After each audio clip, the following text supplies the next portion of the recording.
Hey everybody, welcome back to another Xbox Series X video, and today we have information about the SSD within the Xbox Series X.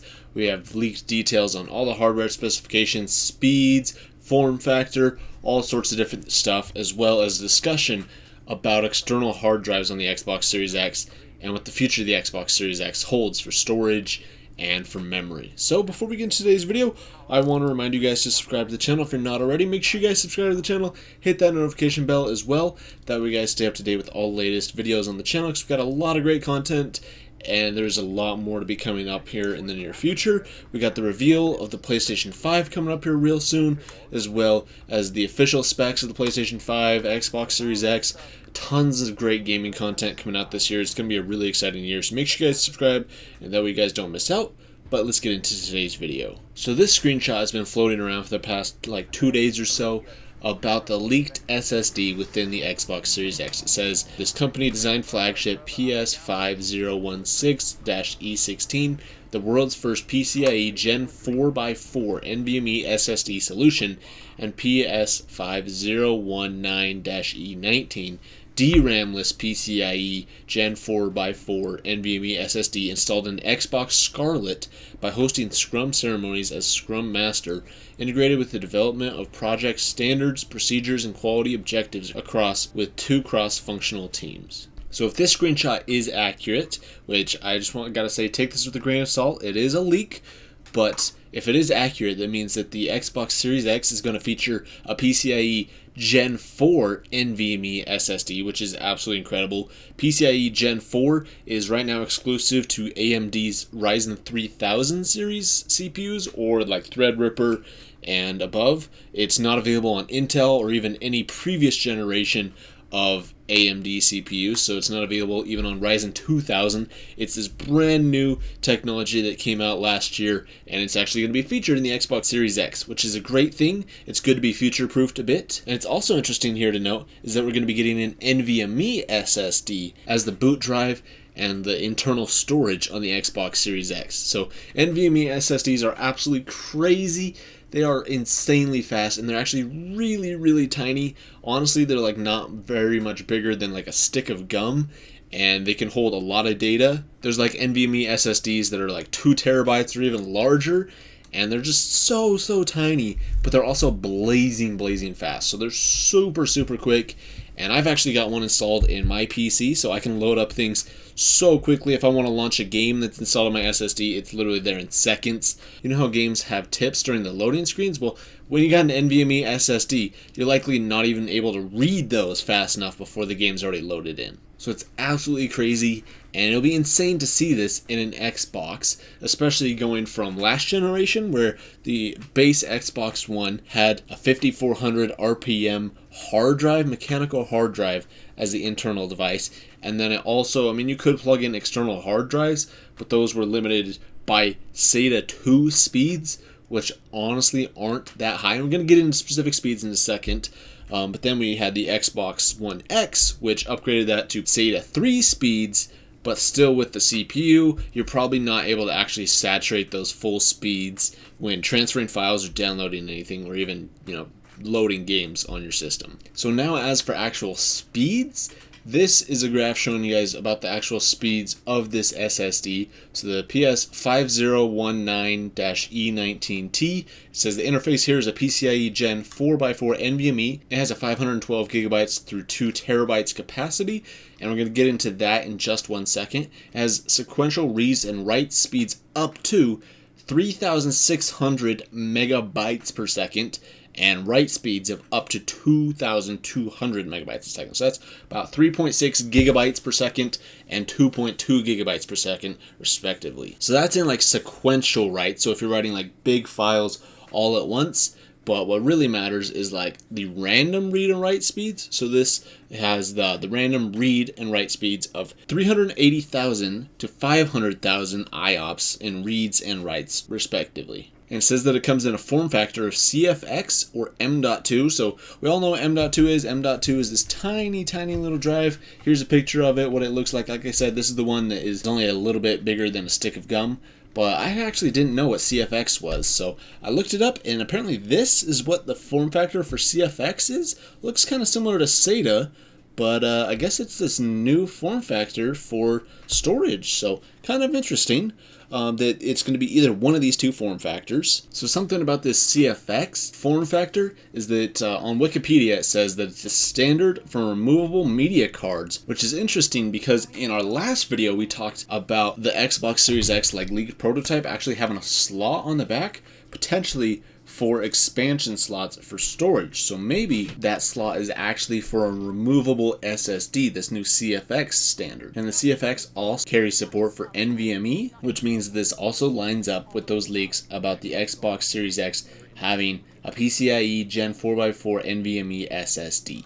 It doesn't specifically say M.2, so it could be this new CFX, or it could be an M.2. It'd be an interesting concept if we had like an M.2 internal boot device, but then you could also plug in these CFX expansion devices into the back of the Xbox Series X, kind of like how a lot of the old school game consoles, you guys remember this? There was memory cards you plug into a GameCube or into a PlayStation 2 or something like that. What if it was like that, but you plug in, instead of a little memory card, it's an SSD. So instead of having an external hard drive or something sitting outside of your Xbox Series X plugged in via USB, now you just plug in this little tiny form factor SSD into your system, and bam, there you go, you got more storage. So I said we'd talk about the capacity a little bit earlier, and the capacity for this says it's 512 gigabytes through 2 terabytes.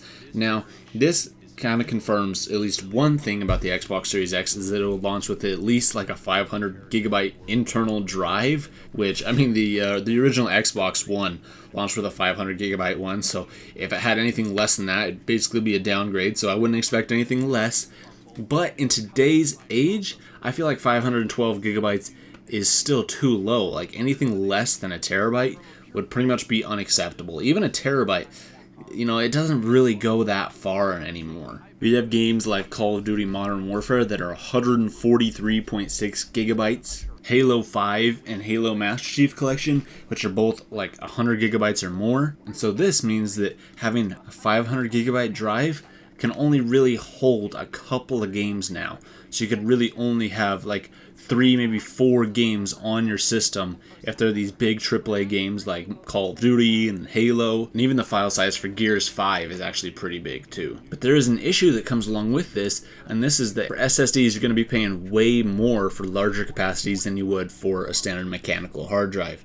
These days you can get a 1 terabyte, even 2 terabyte hard drive for less than $70. But if you try to go out and get an M.2 SSD that's 2 terabytes, you wouldn't be able to find one less than $100. So if Microsoft tried to put a 1 terabyte or even a 2 terabyte M.2 SSD within the Xbox Series X, that would drive the price of the console up. Now, Microsoft is most likely going to take a loss on every single console sale, but there comes a point where Microsoft can't really just give this away. They can't be building a system that costs $1,200 but selling it at $500. Now that's just not acceptable to them. They might be able to get away with $100, maybe $200 loss. They're not going to be going $700 in loss per system. So if I had to make a bet on what the capacity of the Xbox Series X is going to be, I would say 1 terabyte. 1 terabyte M.2 SSD would be good, but this also brings up another question, and this is about external storage and about expansions. So will Microsoft actually allow users to use external hard drives on the Xbox Series X? My personal opinion is I don't think that they should, and I kind of hope that they won't. I don't think Microsoft should allow that because external hard drives are so slow compared to SSDs. So let me pitch you a scenario. As we all know, all of your Xbox One games are actually going to be played on the Xbox Series X, so you could play Modern Warfare or Halo 5 on your Xbox Series X. Imagine if you have Halo 5 installed on the internal storage of your Xbox Series X, on that M.2 SSD or that CFX SSD, the internal SSD for the Xbox Series X. Now games are going to load so quick. There's going to be virtually no loading screens at all.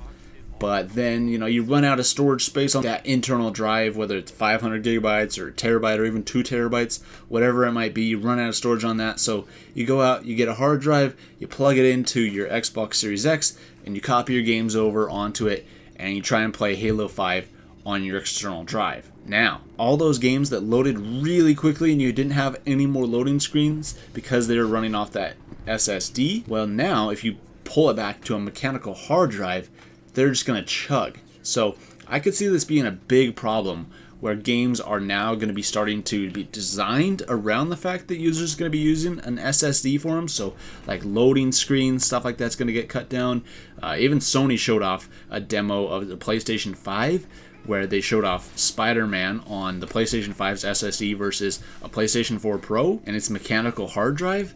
And they just showed that the PlayStation 4 just chugged and chugged and chugged when they're trying to like load in lots and lots of data very quickly. So with these new systems being able to access high-speed NVMe SSDs, games are actually going to be able to take advantage of that, and games are going to be able to run things a lot faster, load quicker, and even Microsoft said that the Xbox Series X may even utilize virtual RAM with its new generation of SSD. Now, Digital Foundry recently did a great video on virtual RAM, basically talking about AMD and their Radeon Pro SSG, how that has an SSD like built into that graphics card, which really helps it when the graphics card runs out of VRAM, out of video RAM. Instead, it can pull data from a super fast SSD that's directly connected to the GPU, which is also something that the Xbox Series X is likely to do, is that it will likely be able to borrow like space and storage from the SSD to actually load assets from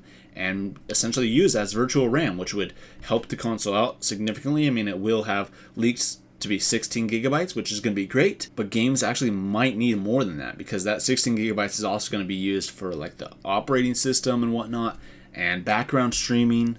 So this SSD is going to do wonders.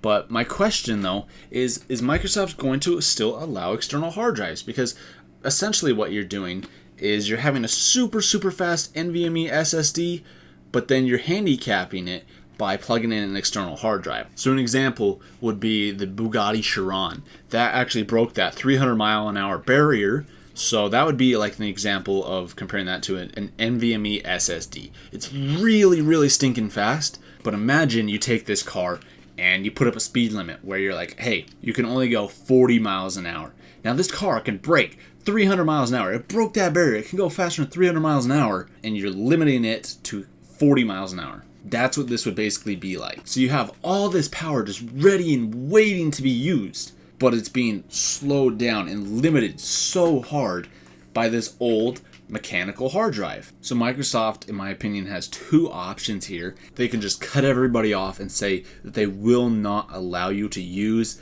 an external hard drive. You could possibly get away with using an external SSD. I personally have an SSD hooked up to my Xbox One X. So maybe they put a limit on it where the hard drive or your external device has to reach a certain speed to be able to be used. I mean, there's already limitations on external drives on the PlayStation 4 and Xbox One, where at least on the Xbox One, it needs to be USB 3, it needs to be over 256 gigabytes. So Microsoft could add another requirement where it has to meet a certain speed or else it can't be used. Or the other option that could go is just to allow it and allow you to plug in an external hard drive and basically be like, hey, buyer beware. So, hey, if you plug in an external hard drive, you're going to have to deal with loading screens again, and your game's going to take forever to load. And basically, if you put anything on your external hard drive, it's just going to chug. You know, it's going to be so slow in comparison to the internal NVMe SSD. So I'm interested in your guys' thoughts on this. What do you guys think about that? Let me know in the comments down below. Do you think that Microsoft should allow external hard drives, or should it just be up to the user? I think the average consumer isn't going to know the difference between an SSD and a hard drive is. They're just going to use probably the same external drive that they've been using on their Xbox One, plug into their Xbox Series X, and just be off to the races. They expect it to work, but then when they hop into games, they'll probably actually notice that. They're going to notice that it's significantly slower when played on their external hard drive, but they probably won't know why. But that's going to do it for our video today, guys. That is the leaked specs of the Xbox Series X SSD. That's crazy, though, that it's going to be apparently an M.2 or a CFX SSD, and it's going to be PCIe Gen 4. That's amazing. It's going to be M.2 NVMe PCIe, which is going to be absolutely incredible, and it's going to be a beast, dude. So we don't know capacity yet. We're going to find out about that here pretty soon, and hopefully details about stuff like external storage as well. So there you guys go. Thank you guys so much for watching this video. Hope you guys enjoyed. If you guys did, make sure you guys give the video a like and subscribe to the channel if you're not already. Thank you guys so much for watching, and I'll see you next time.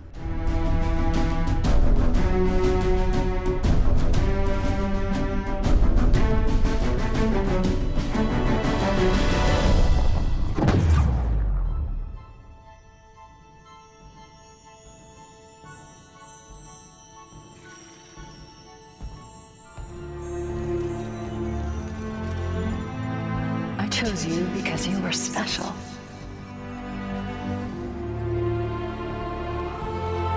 I knew we would be perfect together.